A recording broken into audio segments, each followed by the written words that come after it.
Hello friends, welcome to me కథల సంపుటి. Friends, ఈరోజు బృందావనం నవలలోని 9వ భాగాన్ని చూద్దామండి. నవలలకు వెళ్లే ముందు ఇంకా ఎవరైనా మన ఛానల్ని సబ్స్క్రైబ్ చేయనట్లయితే తప్పకుండా ఛానల్ని సబ్స్క్రైబ్ చేయండి, లైక్ చేయండి, షేర్ చేయండి, కామెంట్ చేయండి. ఆసక్తి ఉన్న మీ స్నేహితులకు, బంధువర్గానికి మన ఛానల్ని షేర్ చేసి ఛానల్ని వారి చేత కూడా సబ్స్క్రైబ్ చేయించి నన్ను, నా ఛానల్ని ప్రోత్సహిస్తారని కోరుకుంటున్నాను. ఇక నవలలోకి వెళ్ళిపోదాము. మరి చదువుతున్నది శాంతినారాయణ. రాధిక కళ్ళల్లో దిగులు అయినా పెదవుల్ని సాగదీసి నవ్వింది. కొద్ది రోజుల సమయం ఈ బాధని దాటేయగలదు. బరువుగా గాలి పీల్చుకుంటుంటే కారు రెవ్వున ముందుకు సాగిపోయింది. సింహాచలం, అన్నవరం, ధవళేశ్వరం చూసుకుని హైదరాబాద్ వచ్చేసరికి ఇంకో 3 రోజులు పట్టింది. మధు, మీనాక్షి బ్యాగులు తీసుకుని ఇంట్లోకి వెళ్ళారు. మోహన్ రావు ట్యాక్సీకి డబ్బులు ఇస్తున్నాడు. రాధిక మాత్రం గేటు ముందరే ఆగిపోయింది. పక్కనే ఎత్తుగా, ఆడంబరంగా శశాంక్ వాళ్ళ బిల్డింగ్ తమ పాత ఇంటిని మరింత అసహ్యంగా చూపిస్తూ దేన్ని మార్చలేదు. కదలాలి, ఆగిపోకూడదు. తండ్రి వెనక నుంచి భుజం తట్టడంతో ముందుకు నడిచింది. ఇంట్లో ఉన్న పూల మొక్కలు, క్రోటన్స్ మునుపటి కంటే ఎక్కువగా అందంగా కనిపించాయి. పక్కింటి వాళ్ళ గార్డెన్ కంటే కూడా. నాది అనుకున్న దాన్ని ప్రేమించడంలో ఉన్న సంతృప్తి మరెందులోనూ దొరకదన్న కొత్త సత్యం బోధపడింది. బ్యాగ్ తీసుకుని తన గదిలోకి వచ్చింది. 4 రోజుల క్రిందట ఎలా వదిలి వెళ్ళిందో అలానే ఉంది. తల్లి కొంత స్పేస్ ఇవ్వగలిగింది అని అర్థమైంది రాధికకి. నేరుగా వంటగదిలోకి వెళ్ళి, అమ్మా నేను తెస్తాను కాఫీ, నువ్వు చాలా అలసిపోయావు, వెళ్ళి కూర్చో అంటూ మీనాక్షి చేతిలో నుంచి ఫిల్టర్ తీసుకుంది. కూతురి వంక విచిత్రంగా చూసింది ఆమె. ఏమిటమ్మా అలా చూస్తున్నావు? ఏం లేదు. మీనాక్షి ముఖంలో సంతోషం లేదు, ఏదో ఆలోచిస్తున్నట్టుగా ఉంది. అప్పుడే ఫ్రెష్ అయ్యి బాత్రూంలో నుంచి వస్తున్న మోహన్ రావు తల్లికి కాఫీ అందిస్తున్న కూతుర్ని చూసి సంతోషించాడు. రాధి మన ఇంట్లో కూడా పనిచేస్తోందే, ఇవాళ సూర్యుడు కానీ పడమర ఉదయించాడా ఏంటి అన్నాడు హాస్యంగా. నాన్న, నాకు అక్క కంప్లైంట్ కూడా ఇచ్చింది, మధు తన గదిలో నుంచి అరిచి చెప్పాడు. అవును, మేనత్త చెప్తే అన్ని బుద్ధులు తలకెక్కుతాయి. అదే కన్న తల్లి ఏళ్ల తరబడి మొత్తుకుంటుంటే అర్థం కాదు. అందుకే అంటారు కాబోలు, పెరటి చెట్టు వైద్యానికి పనికిరాదు అని ఉక్రోషంగా అంది మీనాక్షి. హఠాత్తుగా మీనాక్షికి కోపం రావడానికి కారణం ఏమిటో ఎవరికీ అర్థం కాలేదు. బాగుంది, అమ్మాయి మాట వినట్లేదు, పద్ధతిగా లేదు అని మొత్తుకుంటూ ఉండేదానివి. ఇప్పుడు బుద్ధిగా ఉంటే బాధపడుతున్నావెందుకు? మోహన్ రావు అడిగాడు. ఈ బుద్ధి ముందే వస్తే సంతోషిద్దును, లేకపోతే మీ అక్కయ్య దగ్గరికి పంపితే దీనికంత తెలివి వస్తుందని ముందే కలగని ఉంటే ఎప్పుడో ఆ పని చేసేదాన్ని. చేతులు కాలేక ఆకులు పట్టుకుని ఏం ప్రయోజనం అంది కోపంగా. ఇప్పుడు ఏమైందని ఇంట్లోకి అడుగు పెడుతూనే ఇంత రాద్ధాంతం ఏమిటా, మీరే చూడండి అంటూ ఓపెన్ చేసి పోస్టల్ కవర్ని అందుకుని కోపంగా టేబుల్ మీద విసిరుకొట్టింది. మోహన్ రావు ఆ కవర్ అందుకున్నాడు. అది రాధిక పేరున వచ్చింది. ఉస్మానియా యూనివర్సిటీలో పీజీ సీట్ లిస్టింగ్లో రాధిక సెలెక్ట్ కాలేదని తెలియచేస్తూ పంపించిన ఉత్తరం. ఈ తెలివి ముందుండాలి అని అఘోరించింది. అందుకే దీనికి జ్ఞానం వచ్చేంత వరకు అవకాశాలు ఆగి ఉంటాయా? నా తోటి టీచర్లందరూ మా పిల్లలకు ఆర్ఈసీలో సీట్ వచ్చింది, హిలానీలో సీట్ వచ్చిందని చెప్పుకుంటుంటే నా కూతురు డిగ్రీలో చేరిందని చెప్పుకోవడానికి చచ్చేంత సిగ్గుపడ్డాను. కనీసం ఎంబీఏనో ఎంసీఏనో చేయమంటే కుదరదంది. ఆఖరికి మంచి యూనివర్సిటీలో సీటు సాధించుకోవడం కూడా చేత కాలేదు. మీరు టీచర్గా పిల్లల్ని మంచిదారిలో పెడుతుంటారు, మీ పిల్లలకి చెప్పుకోలేరా అని నలుగురు అంటుంటే నా తల తీసేసినట్టుగా ఉంటుంది అరిచింది ఆవేశంగా. రాధిక ఇక ఆగలేకపోయింది. కోపం, దుఃఖం రెండూ ఒకేసారి పొంగుకొచ్చాయి. వాళ్ళకు తెలీదు నువ్వు మంచి టీచర్వే కావచ్చు, కానీ మంచి అమ్మవు కావు కోపంగా అంది. ఆ వాక్యం పూర్తి చేసేటప్పుడే రాధికకు అర్థమైంది అది తల్లిని ఎంత బాధ పెడుతోందో. కానీ నిగ్రహించుకునే లోపలే మాట జారిపోయింది. అప్పటిదాకా మీనాక్షిలో ఉన్న ఆవేశం చప్పున చల్లారిపోయింది. బాగా చెప్పావే, తల్లిదండ్రులు పిల్లల విషయంలో ఎంత మేరకు ఉండాలో బాగా బుద్ధెచ్చేట్లు చెప్పావు. నాకు తగిన శాస్తి జరిగింది అంటూ నిస్సత్తువ ఆవరించినట్టు కుప్పకూలిపోయింది. అమ్మా, సారీ అమ్మా, నా ఉద్దేశం అది కాదు. ఆవేశంలో ఏదో అనేశాను. రాధిక పరిగెత్తుకుంటూ వచ్చి మీనాక్షి మోకాళ్ళ చుట్టూ చేతులు వేసి బతిమాలింది. ఇంకా నాకేం చెప్పొద్దు. పొద్దున లేచిన దగ్గర నుంచి ఉరుకులు పరుగులు పెట్టి సంపాదిస్తుంది నా పిల్లల కోసం అనుకున్నాను. నేనేమి స్త్రీ సాధికారత, ఎంపవర్మెంట్ కోసం ఉద్యోగం చేయడం లేదు. మీ భవిష్యత్తు కోసం కష్టపడుతున్నాను. మధు పుట్టినప్పుడు వెన్నుముక్కకి సర్జరీ జరిగి ఎంత ఇబ్బంది పడ్డానో, అయినా ఉద్యోగం మానలేదు. మీ గురించి ఆలోచించకపోతే నా జీవితం వేరుగా ఉండేది. మీనాక్షి, చిన్నపిల్లేదో అన్నదనుకో, నువ్వు కూడా ఇలా మాట్లాడితేలా? మోహన్ రావు సర్ది చెప్పే ప్రయత్నం చేశాడు. నేను అలాగే మాట్లాడతానండి. నేను మాట్లాడితే కోడిగుడ్డు పెంకుల మీద నడిచినట్టే ఉంటుంది. ఇంట బయట రెక్కలు ముక్కలు చేసుకుంటున్నాను. నాకెలా ఉంటుంది సహనం? నేను మీ అక్క ఎంత మంచి మనిషిని కాను, మంచి అమ్మను అసలే కాను తేల్చి చెప్పిందిగా మీ ముద్దుల కూతురు. ఏడుస్తూ అక్కడి నుంచి లేచి గదిలోకి వెళ్ళిపోయింది. రాధిక బిక్కమొహం వేసుకుని నిల్చుంది. నాన్న, నేను కావాలని అనలేదు. అమ్మ నన్ను ఎప్పుడు బాయిలింగ్ పాయింట్కి తెస్తుంది. ఉస్మానియాలో సీట్ రాలేదని నాకు తెలుసు. అసలు ఆ పోస్టు అమ్మ ఈలోపే ఎప్పుడో చూసిందో ఇలా రియాక్ట్ అవుతుందని కూడా నాకు తెలుసు. సీట్ రాలేదని 3 రోజుల కిందటే నాకు మెయిల్ వచ్చింది, కానీ చెప్పలేదు. మోహన్ రావు పర్వాలేదన్నట్టు రాధిక భుజం తట్టాడు. నాకు సెంట్రల్ యూనివర్సిటీలో పీజీతో అనుబంధంగా రీసెర్చ్ సీట్ వచ్చింది. 4+ ఇయర్స్ కోర్సు. అమ్మ కోరుకున్నట్టే సాఫ్ట్వేర్ ఎంప్లాయీగా సెటిల్ కాలేకపోయినా సైంటిస్ట్గా గౌరవంగా నిలబడాలనుకున్నాను. 2 రోజుల్లో రిజిస్టర్ పోస్ట్ వస్తుంది. అమ్మకి సర్ప్రైజ్ ఇద్దామనుకున్నాను అంటూ నిరాశగా నిట్టూర్చింది. మోహన్ రావు మీనాక్షి గదిలోకి వెళ్ళబోతూ ఆగి వెనక్కి తిరిగి రాధి అని పిలిచాడు. ఏమిటి నాన్న? మీ అమ్మ చాలా ఇంటెన్సివ్ పర్సన్. నమ్మిన దాన్ని గట్టిగా పట్టుకుంటుంది. అనుకున్నది జరగకపోతే సర్దుకోలేదు. ఇప్పుడు ఆమె అసంతృప్తితో ఎన్ని మాట్లాడినా కష్టపడ్డప్పుడు కూడా ఇంతకు 10 రెట్లు ఎక్కువ కష్టపడిందమ్మా. అందుకే కొంచెం ఓర్పుగా ఉండు. మీ అమ్మకి ఎలాగూ చెప్పలేను, కనీసం నువ్వైనా విను చెప్పి వెళ్ళాడు. కాలింగ్ బెల్ మోతకి తలుపు తీస్తూనే ఎదురుగా నిలబడ్డ రాధికను చూసి సంతోషంతో ఎగిరి గంతేసింది సంధ్య. ఎన్నాళ్ళకి కనిపించావు అంటూ అమాంతంగా కౌగిలించింది. రాధిక, బాగున్నావా? సంధ్య వాళ్ళమ్మ పలకరించింది. బాగున్నాను ఆంటీ. అమ్మ, మేమిద్దరం నా రూమ్లో ఉంటాం. భూమి బద్దలైనా సరే తలుపులు తట్టకు అని చెప్పి రాధిక చేయి పట్టుకుని గదిలోకి లాక్కెళ్ళింది. గది తలుపులు మూసుకోగానే తనివి తీరా మాట్లాడుకోవడానికి మనసులు తెరుచుకున్నాయి. ఇప్పుడు చెప్పు కబుర్లు. వైజాగ్ వెళ్ళాక బాగా నునుపుదేలు మెరిసిపోతున్నావు. రాధిక నవ్వింది. వైజాగ్ వెళ్ళినప్పటి నుంచి వచ్చే వరకు రోలర్ కోస్టర్ రైడ్ లాగే ఉందనుకో లైఫ్ అంటూ జరిగినవన్నీ పూసగుచ్చినట్టు వివరించింది. లేటెస్ట్ న్యూస్ అంటే నాకు సెంట్రల్ యూనివర్సిటీలో పిహెచ్డికి సీట్ వచ్చింది చెప్పింది సంతోషంగా. వావ్, ఎప్పుడు? చదవనన్నట్టే ఉంటావు, కానీ ఎంట్రన్స్ టెస్ట్ చితక్కొట్టేశావన్నమాట. అన్నట్టు నాకు ఓయూలో పీజీ అడ్మిషన్ వచ్చింది చెప్పింది సంధ్య. Wow, congrats. పద సెలబ్రేట్ చేసుకుందాం. హుషారుగా బెడ్ ముందు నుంచి లేచింది. పసుపు రంగు దుప్పట్టా మీద పడ్డ సాయంకాలపు నీరెండ రాధిక మొహం మీద పడి బంగారు రంగులో వెలిగిపోయింది. సంతోషం ఆ వెలుగుని రెట్టింపు చేసింది. రాధిక మాట్లాడుతూ ఉండగానే సంధ్య డ్రెస్ మార్చుకుని వచ్చింది. ఆంటీ, నేను మా అమ్మ కాల్ తీయకపోతే ఖచ్చితంగా మీకే చేస్తుంది. ఒకవేళ చేస్తే 2 గంటల్లో ఇంటికి వచ్చేస్తానని చెప్పండి సంధ్య వాళ్ళ అమ్మతో చెప్పింది రాధిక. ఇద్దరు కలిసి రోడ్డు మీదకి వచ్చారు. హాయిగా స్వేచ్ఛా విహంగాల్లా తిరుగుతూ కొద్ది సమయంలోనే వీలైనంత ఆనందాన్ని మూట కట్టేయాలన్నట్టు ఉంది వారిద్దరి వ్యవహారం. రోడ్డు పక్కన అద్దాల మెడలో బంగారు గోళాల్లా మెరుస్తూ ఉన్న పానీపూరీలు ఆకర్షించాయి రాధికను. పానీపూరి తిందామా? అది బండి వైపు చూపిస్తూ ఇద్దరు సై అంటే సై అని పరుగులు తీశారు. చిన్న చిన్న పూరీలు మసాలాతో నింపిన పానీయంతో పాటు గప్చుప్గా నోట్లోకి వెళ్ళిపోయాయి. నోట్లో పెట్టుకోగానే అవి నీటి బుడగల్లా పగిలిపోతే బుగ్గలు మరీ గుటకలు వేసేశారు. ఆ తర్వాత క్లిప్పులు, హెయిర్ బ్యాండ్స్, బొట్టు బిళ్ళలు, మెహందీ కోన్లు లాంటివి షాపింగ్ చేశారు. కొనడం కంటే షాప్ వాళ్ళని విసిగించడమే వారికి సరదా. Cold stone ice cream shop చూపిస్తూ వెళ్దామా అని అడిగింది సత్యం. ఎండ తాపం బాగా ఉండడంతో చాలామంది ఉన్నారు అక్కడ.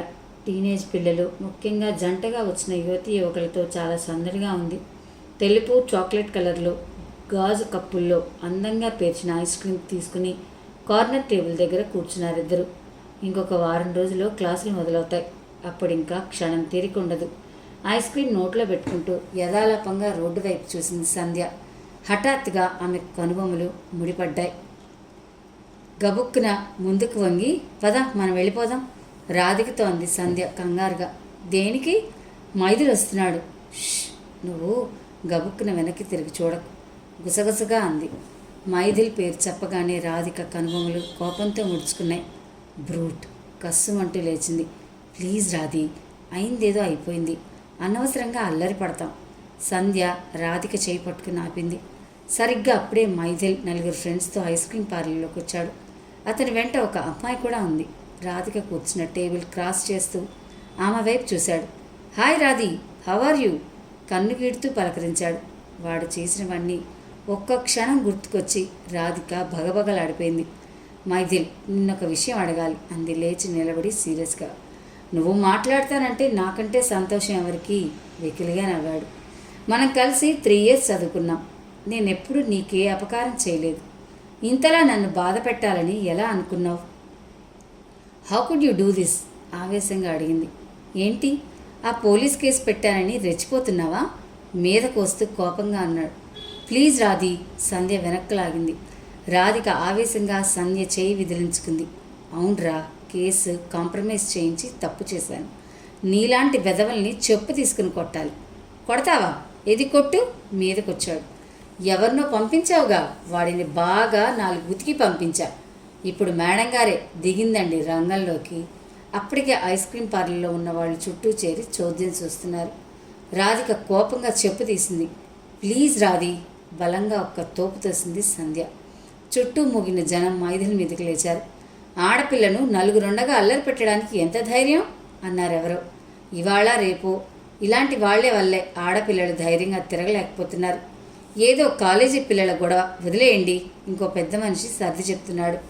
మైథిలితో పాటు వచ్చిన ఫ్రెండ్స్ అతని వెనక్కి లాగడంతో అతను సర్దుకున్నాడు. నువ్వు ముందు పద ఇక్కడి నుంచి. రెక్కపుచ్చుకుని బరబరా రాధికను బయటకు లాక్కొచ్చింది సంధ్య. 5 నిమిషాల పాటు నడిచాక రాధిక చల్లబడింది. ఇది మరీ ఎమరాసింగ్గా ఉంది కదూ? చటుక్కున తల తిప్పి సంధ్యతో అంది. మరి కాదు కొంచెం అంది సంధ్య తేలిగ్గా. ఇలా రియాక్ట్ అవుతానని నేను ఊహించలేదు. వాడు చేసింది చిన్న తప్పే కాదు. నీ ప్లేస్లో సెన్సిటివ్ పీపుల్ ఉండుంటే బాగా కుంగిపోయి ఉండేవాళ్ళు. నువ్వు కోప్పట్టడంతో అర్థం ఉంది. పరాగ్గా ఇంకో 4 అడుగులు వేసి హఠాత్తుగా ఆగిపోయిన రాధిక, వెయిట్, వాడు ఇందాకేమన్నాడు? నేనెవరినో పంపిస్తే బాగా కొట్టి పంపించానన్నాడు కదూ అంటే విస్మయంతో రాధిక కళ్ళు పెద్దవయ్యాయి. ఓ మై గాడ్, అంటే అనంత్కి మైథిలికి ఫైట్ అయిందా? 2 చేతులతో తలపట్టుకుంది. అనంత్ వాళ్ళ పేరెంట్స్తో మాట్లాడటానికి వచ్చాడన్నావు కదూ? సంధ్య అడిగింది. ఆమె మాటలు పూర్తి కాకముందే రాధిక ఫుట్పాత్ మీద ఉన్న బెంచీ మీద కూలబడింది. కళ్ళల్లో సన్నని నీటి తెర. 2 రోజుల క్రితం కొబ్బరి చెట్ల నీడన ప్రశాంతంగా నవ్వుతూ మాట్లాడిన అనంత్ మొహం కళ్ళ ముందు కదిలింది. మాట మాత్రం కూడా చెప్పని అతని మీద కోపం, ఇష్టం, ప్రేమ లాంటి భావాలన్నీ కలిసి మనస్సు ఉద్విగ్నతకు లోనైంది. Radhi, are you okay? కంగారుగా అడిగింది Sandhya. You are not sounding good. అనంత్కేమైనా దెబ్బలు తగిలాయని వరి అవుతున్నావా? లేదు, అనంత్ బ్రహ్మాండంగా ఉన్నాడు. మైథిల్ని వాడి గ్యాంగ్ని చితక్కొట్టుంటాడు. He is a taekwondo fighter you know. గర్వంతో కూడిన చిరునవ్వు ఆమె పెదవులపై విరిసింది. అందుకే మైథిల్ గాడి అహం దెబ్బతిని ఉంటుంది. నేను చూడగానే రెచ్చిపోయాడంటూనే ఆటో కోసం చెయ్యి ఆడించింది. ఇద్దరు ఆటోలో ఎక్కి కూర్చున్నారు. అప్పుడప్పుడే చీకటి పడుతుంది. ఇంకొంచెం సేపటికి చిక్కనైన చీకట్లో దివ్వెరపరిచినట్టు అయిపోయింది నగరం. రాధిక యథాలాపంగా బయటకు చూస్తూ ఉన్నది, కానీ ఆమె మనసు మాత్రం అక్కడ లేదు.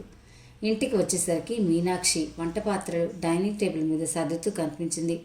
ఉదయం గొడవ జరిగిన తర్వాత మామూలుగానే ఉంది.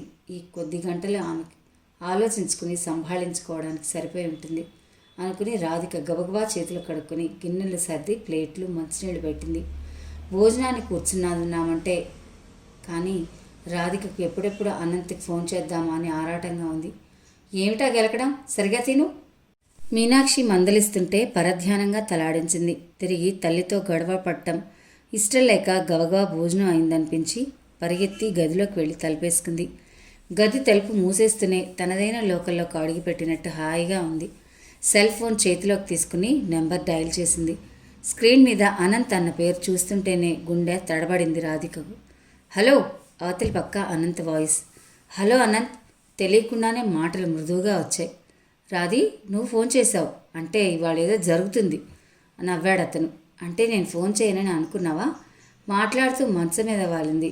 రోజు మామూలుగా ఉండే దిండ్లు పరుపులు మెత్తగా కొత్త అనుభూతిని ఇస్తున్నాయి ఆమెకి. నిజంగానే చేయవని అనుకున్నాను. నేను స్పీచ్లు ఇస్తాను కానీ సరదాగా మాట్లాడలేను కదా. అంటావు కదా నువ్వు, అందుకనే అలా అనిపించింది. అతని గొంతు వింటూ మాట్లాడటం మర్చిపోయింది. హలో రాధి, ఏమిటి సైలెంట్గా ఉన్నావు? మళ్ళీ అత్తయ్యతో కానీ గొడవ పడ్డావా? అలాంటిది ఏమీ లేదు. ఇంకా మనసులో ఉన్న భావాలన్నింటినీ పోగు చేసి అతనికి చెప్పాలనిపించింది, కానీ చెప్పలేకపోయింది. మంచం మీద ఉన్న దిండును గుండెల మీదకు చేర్చుకుంటూ థ్యాంక్ యూ అని మాత్రం అనగలిగింది. థ్యాంక్ యూ దేనికి? నిజమే, థ్యాంక్ యూ చెప్పకూడదు, నీకు సారీ చెప్పాలి. I'm sorry. అబ్బా విసిగించకు. ఇప్పుడు హఠాత్తుగా సారీలు థ్యాంక్ యూలు ఏమిటి? నిన్ను చాలా కష్టపెట్టాను. నా కోసం నువ్వు తిరిగి రావాల్సి రావడమే కాకుండా మైథిలి గ్యాంగ్తో గొడవ పడాల్సి వచ్చింది. అది గొంతులో నిజాయితీ ఉట్టిపెడేలా అనింది. అతను పక్కపక్క నవ్వాడు. నా ఒంటి మీద ఒక్క దెబ్బ కూడా తగలేదు.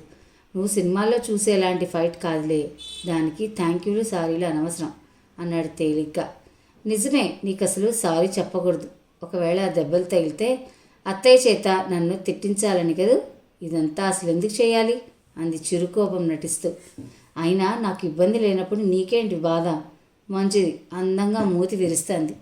ఇంతకీ నీకు ఎవరు చెప్పారు ఈ సంగతి? ఈసారి అతని గొంతు సీరియస్గా మారింది. పట్టుబడిన దొంగలా అయింది రాధిక పరిస్థితి. ఇవాళ సాయంత్రం మైథిలి కనిపించాడు. అతను చెప్తేనే తెలిసింది అంతే నెమ్మదిగా సణుకుతున్నట్లు. మళ్ళీ ఏదైనా గొడవైందా? నీతో మిస్బిహేవ్ చేశాడా? కోపంగా అడిగాడు. అబ్బే లేదు లేదు, నన్ను చూడగానే సారీ చెప్పాడు. చాలా మర్యాదగా మాట్లాడాడు. బహుశా నువ్వు ఇచ్చిన ట్రీట్మెంట్కి భయపడ్డట్టున్నాడు. ఆలోచించకుండానే అబద్ధం, ఆ అబద్ధానికి సాక్ష్యంగా ఇంకో అబద్ధం కలిపి చెప్పేసింది. ఎందుకైనా మంచిది నువ్వు కొంచెం జాగ్రత్తగా ఉండు. ఆమె మాటలు నమ్మినట్టు లేదనిపించింది. ఇక ఆ సంభాషణ ముందుకు సాగడం ఇష్టం లేకపోయింది ఆమెకి.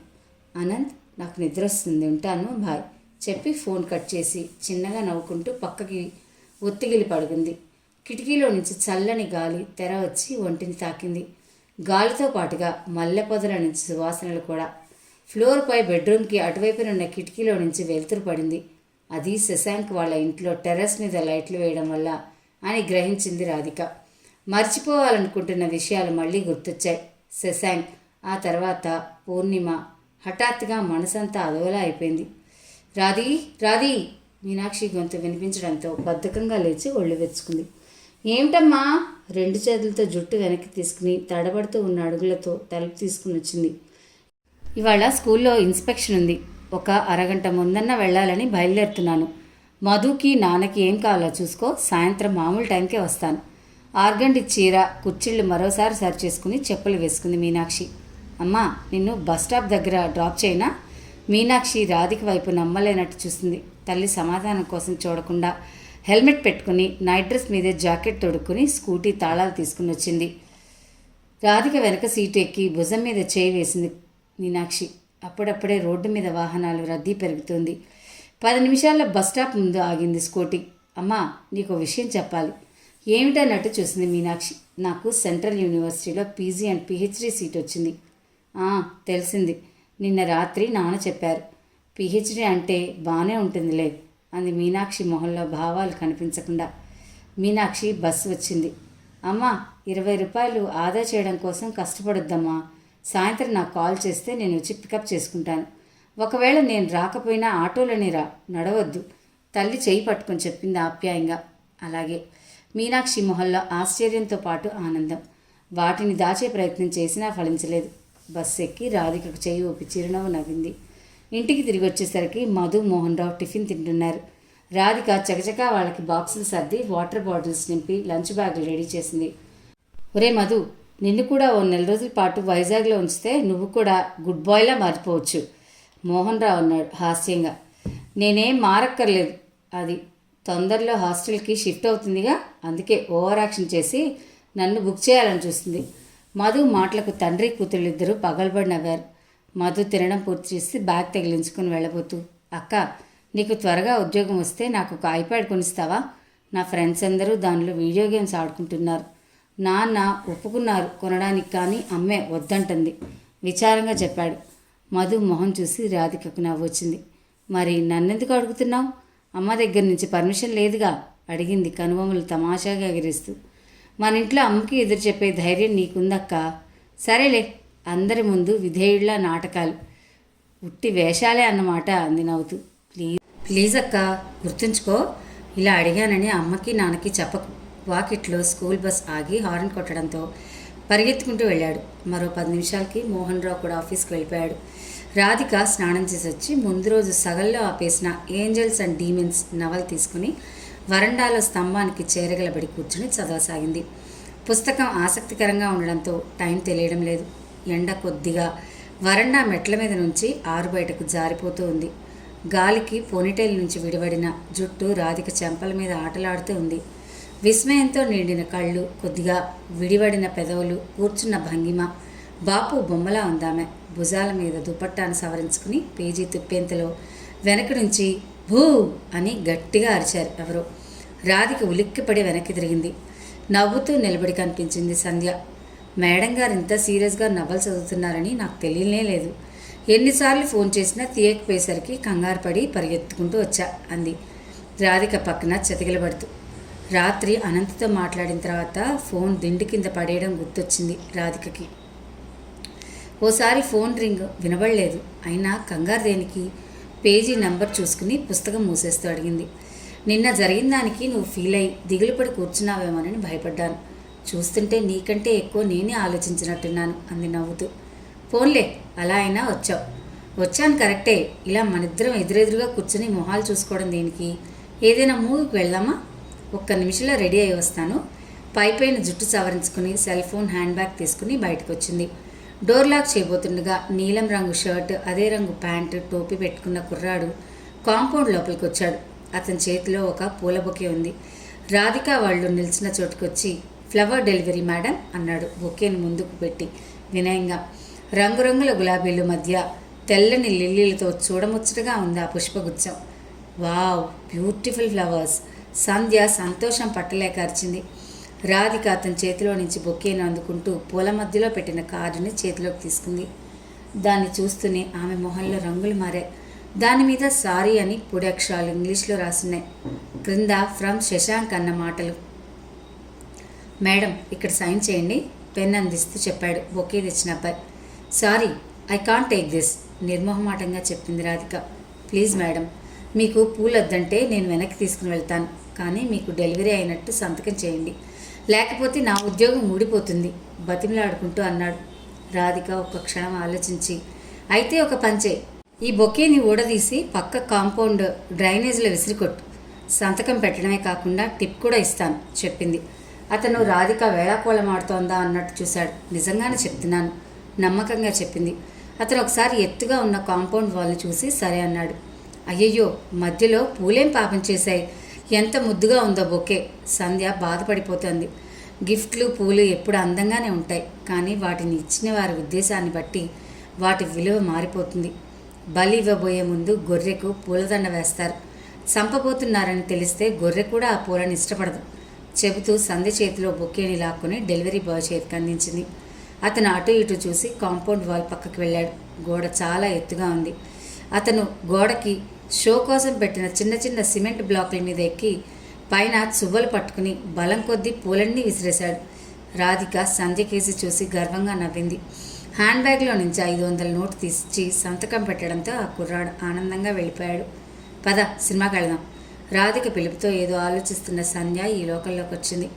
ఒకటి అడిగితే చెప్పు, నువ్వు జరిగిందంతా వదిలేసి నార్మల్గా అయ్యావా? రాధికను అడిగింది సంధ్య. నా వరకు నేను నార్మల్గానే ఉన్నాను, కానీ ఆ ఇడియట్స్ మీద కోపం, కసి చూపించే ఛాన్స్ వస్తే మాత్రం వదులుకోను నవ్వుతూనే చెప్పింది.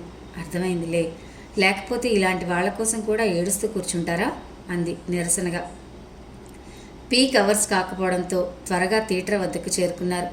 ఎంట్రన్స్ లాబీలో రాధిక క్లాస్మేట్స్ 4-5 కనిపించారు.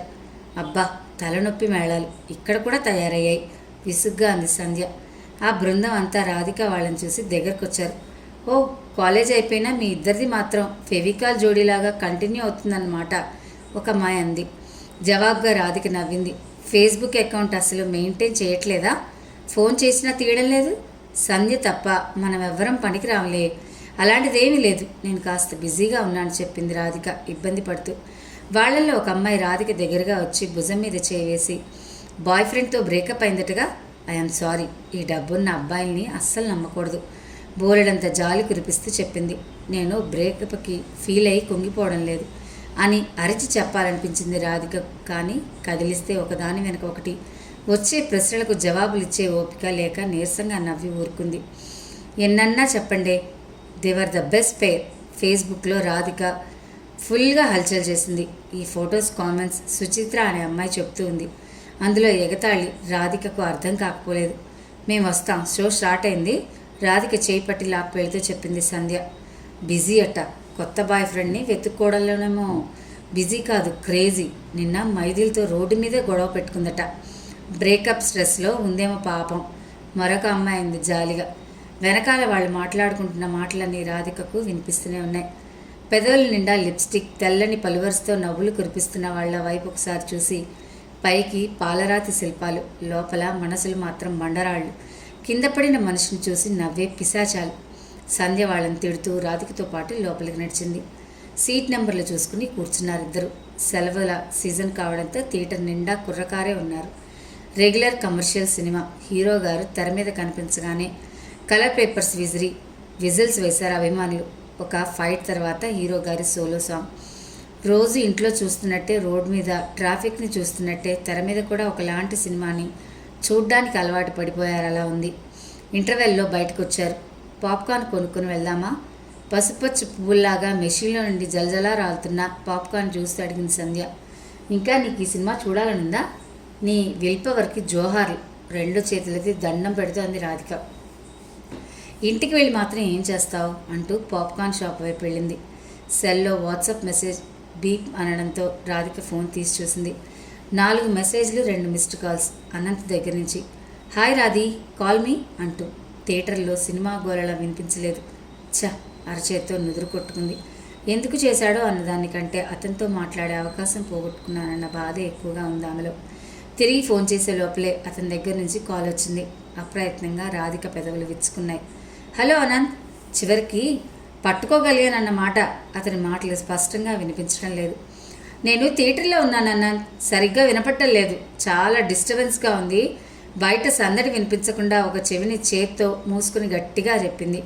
అరేరే, నేను సినిమా థియేటర్లోనే ఉన్నానే. అతని నవ్వులో కొంటెదనం తొంగి చూసింది. రాధికకు అనుమానం వచ్చింది. నిజం చెప్పు, నువ్వెక్కడున్నావు?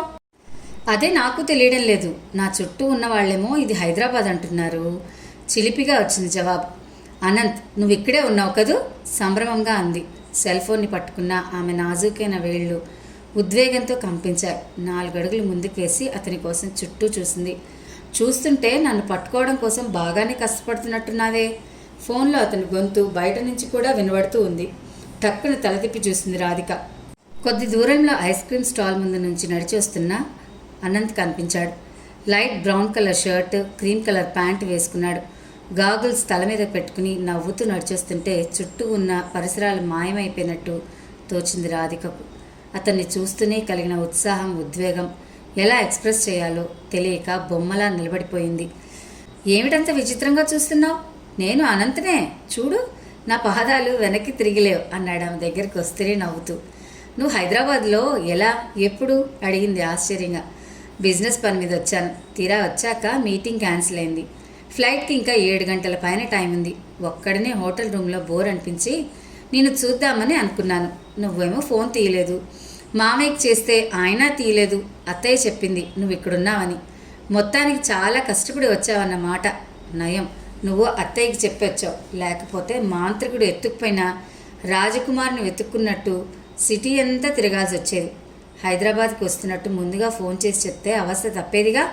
నిన్న ఫోన్ చేసినప్పుడు కూడా చెప్పలేదు. మూతి విరుస్తూ అంది. పని చూసుకుని వెంటనే వెళ్ళిపోదామనుకున్నాను, అందుకే చెప్పలేదు. అంటే ఇప్పుడు తీరిగ్గా ఉన్నావు కాబట్టి గుర్తొచ్చానన్నమాట. అలక నటిస్తోంది.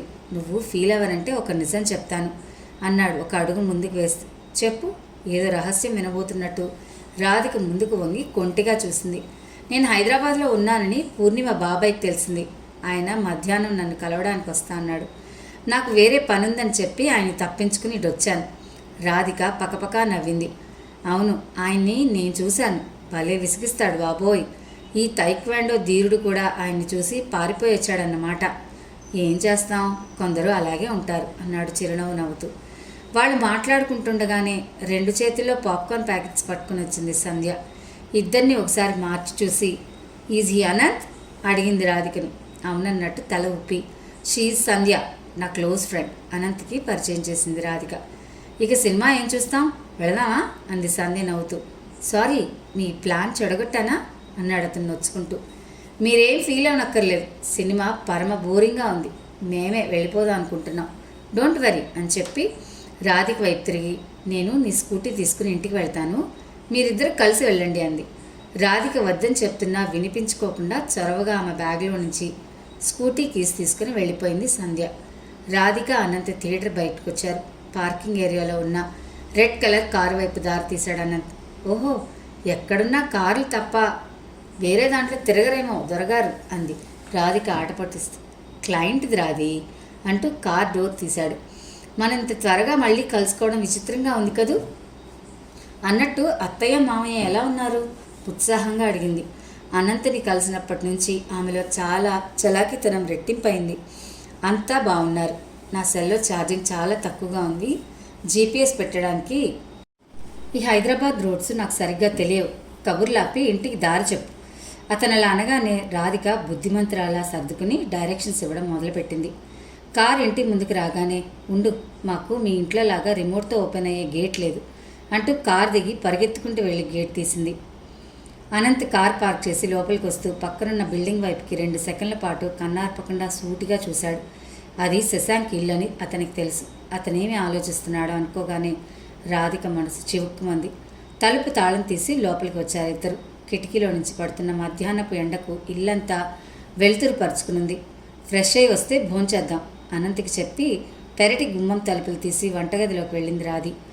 డైనింగ్ టేబుల్ మీద గిన్నెలు సర్ది కంచాలు గ్లాసులు తీసుకుని వస్తుంటే పెరటి గుమ్మానికి కొద్ది దూరంలో నిలబడి బయటికి చూస్తూ కనిపించాడు అనంత్. మనిషి ఇక్కడ ఉన్న ఆలోచనలు ఎక్కడో ఉన్నట్టున్నాయని అతని చూపులే చెప్తున్నాయి. హలో అనంత్, సాధారణంగా మా ఇంటికి వచ్చిన వాళ్ళు పాత ఇంటికి అస్సలు సరిపోని కొత్త ఫర్నిచర్ని చూసి కొయ్యబారిపోతుంటారు.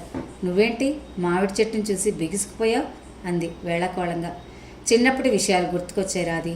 ఆ మామిడి చెట్టు కింద సాయంకాలాలు మంచం మీద నన్ను పడుకోబెట్టుకుని అమ్మమ్మ నాకు కథలు చెప్పేది. అమ్మమ్మకి సంబంధించినంత వరకు నాకు బాగా గుర్తుండిపోయిన విషయం అదే. జ్ఞాపకాల తాలూకా బరువు అతని గొంతులో స్పష్టంగా తెలిసిపోతుంది. ఫోటోల్లో చూడటం తప్పిస్తే నాకు బామ్మ తెలియదు అనంత్ చెప్తూనే డైనింగ్ టేబుల్ మీద ప్లేట్లు సర్దింది. ఫ్రిడ్జ్లో నుంచి వాటర్ బాటిల్ తీసి గ్లాసులు నింపబోతుంటే అనంత్ చొరవగా వచ్చి పక్కన నిలబడ్డాడు. ఈ పని నాది అంటూ రాధి చేతిలోని వాటర్ బాటిల్ అందుకున్నాడు. క్షణంలో సగం సేపు కలుసుకున్నట్టు అనిపించింది. ఇద్దరి చేతి వేళ్ళు అలాగే ఉండిపోతే బాగుండు అనిపించింది కాసేపు. ప్రతి చిన్న పని అతి శ్రద్ధగా చేసే అలవాటున్న వ్యక్తిలా జాగ్రత్తగా మంచినీళ్ళు ఉంపుతున్న అనంతని చూసి ముచ్చటేసింది. పక్కకి దువ్విన క్రాపు, నలగని బట్టలు, క్రమశిక్షణకు మారుపేరులా ఉంటాడు. అతని ఆలోచనలు, పనులు కూడా అతనిలాగానే సూటిగా స్పష్టంగా ఉంటాయి. మెచ్చుకోకుండా ఉండలేకపోయింది. వంకాయ కూర, సాంబారు, పెరుగు పచ్చడి, వావ్ అంటూ గిన్నెల మీద మూతలు తీసి ప్లేట్లు ముందుకు లాక్కుని కూర్చున్నాడు అతను. అవన్నీ చూడ్డానికి బాగుంటాయి, అత్తయ్య వంట అంత రుచిగా ఉండదు, మా అమ్మ వంట అని రాధి అనడంతో పర్వాలేదని రాధికి అన్నం వడ్డిస్తూ ఉంటే, ఇంకా నువ్వు అత్తయ్యతో గొడవ పడుతూ ఉన్నావా? నువ్వు మా ఇంట్లో నాలా పుట్టింటే తెలిసేది బాబు. అతను హఠాత్తుగా తల పైకెత్తి రాధిక వైపు చూశాడు. నీకో విషయం చెప్తే కోపం తెచ్చుకోవుగా రాధి? పర్వాలేదు చెప్పు. ఇప్పటికైనా లైఫ్ని సీరియస్గా తీసుకో. ఇవాళ నీకు అర్థం కాకపోవచ్చు. నీ చుట్టూ ఉన్నవాళ్ళు నిన్ను తేలిగ్గా చూస్తున్నారనిపించవచ్చు, కానీ కొన్నాళ్లకు అసంతృప్తి చిన్నగా నీలోనే మొదలవుతుంది. నువ్వేమీ సాధించలేకపోయావన్న బాధ నీకే కలుగుతుంది. అందుకే కాన్ఫిడెంట్గా నిలబడే ప్రయత్నం చేయి. థ్యాంక్ యూ అనంత్, నా గురించి ఆలోచించినందుకు. కానీ ఒక చిన్న ప్రాబ్లం. ఏమిటి? నేను లైఫ్లో సీరియస్గా ఉన్నాను, ఛాలెంజ్ చేస్తున్నానని ఎప్పుడూ సీరియస్గా మౌంట్ పెట్టుకోవడం నాకు చేత కాదు. నీలాగా తైక్వాండో ట్రైనర్ని కాదుగా. టఫ్ ఫేస్ పెట్టడానికి అప్పుడప్పుడు నవ్వుతూ ఉంటే పర్లేదా? సీరియస్గా చెప్తున్నట్టు నటించి చివరిలో పక్కాలను నవ్వేసి రాధికని అనిపించావు. ఆమెతో పాటు అనంత్ కూడా నవ్వాడు. ఫ్రెండ్స్, విన్నారు కదా నవలలోని ఈ భాగాన్ని. ఈ నవల మిమ్మల్ని అందరినీ అలరిస్తుందని ఆశిస్తున్నాను. మరిన్ని మంచి నవలలు వినాలనుకుంటే తప్పకుండా మన ఛానల్ని సబ్స్క్రైబ్ చేయండి, లైక్ చేయండి, షేర్ చేయండి, కామెంట్ చేయండి. మీ కామెంట్స్ నాకు ప్రోత్సాహాన్ని కలిగిస్తాయి మరిన్ని మంచి నవలలు అందించడానికి. మరి నా విన్నపాన్ని మీరంతా నెరవేరుస్తారని ఆశిస్తున్నాను. మరో భాగంతో మీ ముందుంటాను. అంతవరకు సెలవు. నమస్తే.